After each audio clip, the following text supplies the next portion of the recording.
नमस्कार दोस्तों, आज मैं जो आप लोगों को घटना बताने जा रहा हूँ, वो घटना मऊ जिले की है। मऊ जिले के एक गाँव की है, जहाँ पर अमित नाम का एक लड़का रहा करता था।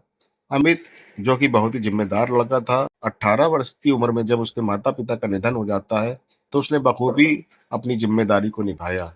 अमित का एक छोटा भाई था जिसका नाम नरेश था, वो सारी ज़िम्मेदारी को उठाया करता था। इसी ज़िम्मेदारी को उठाते-उठाते कब 6 साल बीत जाते हैं उसको पता ही नहीं चलता। अब वो 24 साल का हो चुका है। जब वो 24 साल का हो चुका है, तो उसके माता-पिता जो कि इस दुनिया में नहीं है, यही सोचकर उसके मामा एक दिन उसके घर आते हैं और मामा अमित से यही कहते हैं कि बेटा सब कुछ ठीक-ठाक है, तुमने अपने घर को बना लिया, इसलिए अब तुम्हें शादी कर लेनी चाहिए। तो अमित भी यही सोचता है कि हम दोनों भाई ही घर में अकेले रहते हैं और सारी ज़िम्मेदारी मेरे ऊपर है, अगर मैं शादी कर लूँगा, तो मेरा हाथ बढ़ जाएगा और मेरी पत्नी भी मेरे घर को सँभाल लेगी। ऐसा ही होता है, अमित जो था, वो शादी कर लेता है। वो बगल के ही गाँव की संगीता नाम की एक लड़की से शादी कर लेता है, जो कि देखने में बहुत ही ज़्यादा खूबसूरत थी। वो संगीता को अपने घर ले आता है, सब कुछ ठीक-ठाक चल रहा था। लमसम 4 महीने बीत जाते हैं। अब एक दिन अमित को एक काम के सिलसिले से बाहर जाना पड़ता है। अमित बाहर चला जाता है, वो 10-15 दिनों के लिए अपने गाँव को छोड़कर मऊ जिले में, जो कि उसके समीप ही था, वहाँ पर एक काम कल के सिलसिले से जाता है। उसकी पत्नी भी उसको इस बात की इजाज़त दे देती है। अब घर में संगीता और नरेश अकेले रह गए थे। नरेश जो कि थोड़ा-सा बिगड़ैल किस्म का लड़का हो चुका था, वो जवान हो चुका था, उसकी उम्र इस समय 20 साल थी, इसलिए उसके अंदर की जो भावनाएँ थी, वो बहुत ही अलग टाइप की थी।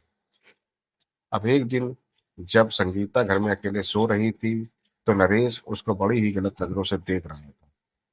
संगीता की अचानक आँख खुल जाती है, तो वो नरेश को देखती है तो समझ जाती है कि ये क्या देख रहा है। वो नरेश से कहती है कि देखो, उम्र के जिस पड़ाव में तुम हो, ऐसा हो जाता है, तुम्हें अपने आप को सुधारना चाहिए।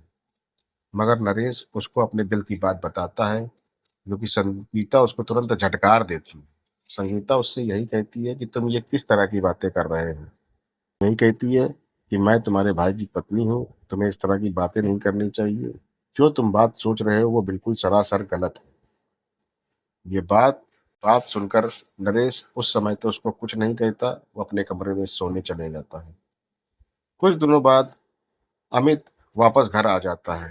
खैर संगीता उसको कोई बात नहीं बताती।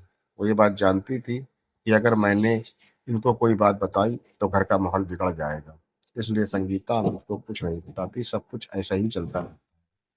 कुछ दिनों बाद अमित की हालत अचानक खराब होने लगती है।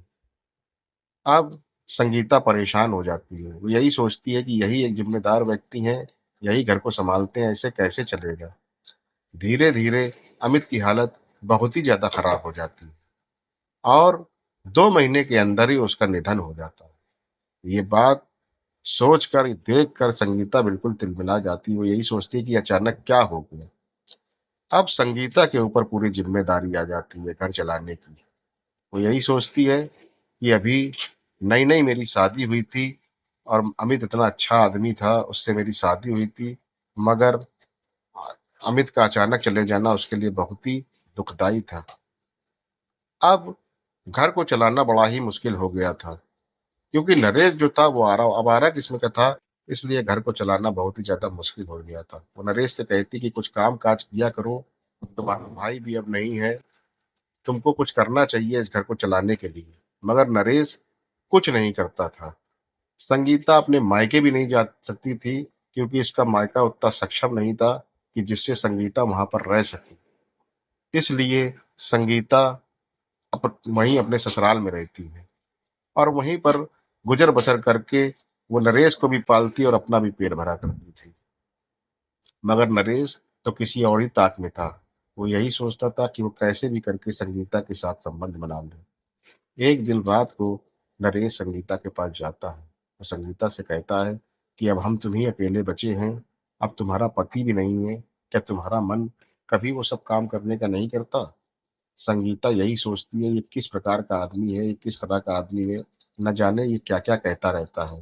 ख़ैर वो भी एक जवान औरत थी, उसका भी मन किया करता था, तो वो नरेश से यही कहती है कि तुम जो कुछ चाहते हो वो तुमको सब कुछ मिलेगा, मगर जायज़ तरीके से। तुम्हें मुझसे शादी करनी पड़ेगी। अब नरेश उससे शादी कर लेता है। उसको वो सब कुछ मिल जाता है जो वो चाहता था। उन दोनों के बीच में संबंध बनते हैं। कब 2 साल गुज़र जाते हैं, पता ही नहीं चलता। संगीता एक बेटी को जन्म देती है। इसके बावजूद नरेश को कोई फ़र्क नहीं पड़ता। वो तो ज़िम्मेदारियाँ समझ ही नहीं रहा था और आवारागिरी करता रहता था। इसी आवारागिरी में उसका उसी गाँव में एक औरत के साथ चक्कर चल जाता है। खैर संगीता को जब ये बात पता चलती है, तो वो यही सोचती है, एक तो ये नकारा है, कुछ किया भी नहीं करता और ऊपर से बदनामी अलग करवा रहा है। इसी बदनामी के डर से वो गाँव में पंचायत बुलाती है और पंचायत में इस बात को उठाती है। पंचायत वाले भी इस बात को तुरंत समझते हैं। वो नरेश को हिदायत देते हैं कि अगर तुमने इस औरत को नहीं छोड़ा, तो तुम्हें गाँव से भगा दिया जाएगा, तुम्हारा हुक्का पानी बंद कर दिया जाएगा और फिर तुम कभी गाँव नहीं आ सकते हो। ये बात सुनकर नरेश डर जाता है। नरेश यही सोचता है कि मैं इस गाँव में बहुत ही ज़्यादा इज़्ज़त पा रहा हूँ और मुझे इस गाँव में इज़्ज़त मिल रही है। अगर मैं इस गाँव को छोड़ देता हूँ तो मेरे लिए बहुत दिक्कत वाली बात हुई। इसलिए नरेश आगे से कुछ ना करने की बात कहता है कि मैं अपनी पत्नी के साथ सुखी जीवन जीऊँगा। खैर उसकी पत्नी इस बात से बहुत ही ज़्यादा खुश हो जाती है और संगीता जो थी नरेश को अपने घर ले आती है। इधर जिस औरत से उसका चक्कर चल रहा था, उसका पति उसको खूब मारता है। वो यही कहता है कि तुमने ऐसा काम क्यों किया जिससे पूरे गाँव में मेरी बदनामी हो गई। उसकी पत्नी उससे माफ़ी माँगती है, मगर उसका पति उसको घर से भगा देता है। कहता है कि वो नीच ने तो ऐसा काम किया और तुम भी इतनी नीच हो गई कि तुमने भी ऐसा काम कर मुझे बदनाम कर दिया। अब वो अपनी पत्नी को अपने घर से भगा देता है। अब किया भी क्या जा सकता है? गलती तो इंसानों से ही होती है। यहाँ पर नरेश सब कुछ समझ जाता है। वो यही सोचता है कि अगर मैं सही तरीके से नहीं चलूँगा तो मेरा घर-बार सब कुछ बर्बाद हो जाएगा। इसलिए नरेश अब सही तरीके से चलने लगा। संगीता ये देखकर बहुत ही ज़्यादा खुश हो गई। संगीता ने जैसे-तैसे भी करके आखिरकार नरेश को सुधार ही दिया और अपने घर परिवार को बना लिया। उसके पति के जाने के बाद संगीता जानती थी कि अमित जैसा आदमी मुझे नहीं मिल सकता, मगर ज़िंदगी तो जीनी ही पड़ती है। नरेश जो कि उसके ऊपर गलत निगाह धरे हुए था, उसके बावजूद उसने नरेश से शादी करी, जीवन को आगे बढ़ाने के लिए और एक बेटी को भी जन्म दिया, जिससे कि जीवन आगे बढ़ सके और ज़िंदगी चल सके। इसीलिए संगीता ने नरेश से शादी करी, मगर उसके बिगड़ने के बाद उसको सँभाला। तो दोस्तों, इस कहानी से सिर्फ़ एक ही शिक्षा मिलती है कि अगर हमें अपनी ज़िंदगी को आगे बढ़ाना है, तो हमें बहुत सी चीज़ों को अनदेखा करना पड़ेगा। अनदेखा करके जीवन को आगे बढ़ाना पड़ेगा और अपने कर्तव्य और निष्ठा को हमेशा कर्म के साथ जोड़ना पड़ेगा। यही सत्यता है और यही एक विचार है। अगर व्यक्ति इस विचार के साथ अपने जीवन को जिए, तो ज़ाहिर-सी बात है कि वो एक अच्छी ज़िंदगी जिएगा। अंत तो सभी का होता है, अंत सभी का होता है, मगर ईश्वर ने हमें जीवन दिया है, तो इस जीवन को हमें बखूबी जीना चाहिए। उतार-चढ़ाव लगे रहते हैं, सुख-दुःख लगे रहते हैं, उन सबको अनदेखा करके हमें आगे बढ़ना चाहिए। तो दोस्तों, अंत में मैं आप लोगों से विदा लेते हुए बस एक ही बात कहना चाहूँगा कि मेरे चैनल को सब्सक्राइब कर दें और मेरे वीडियो को लाइक और शेयर करें, जिससे मेरा उत्साह बढ़ता रहे। नमस्कार, जय हिंद।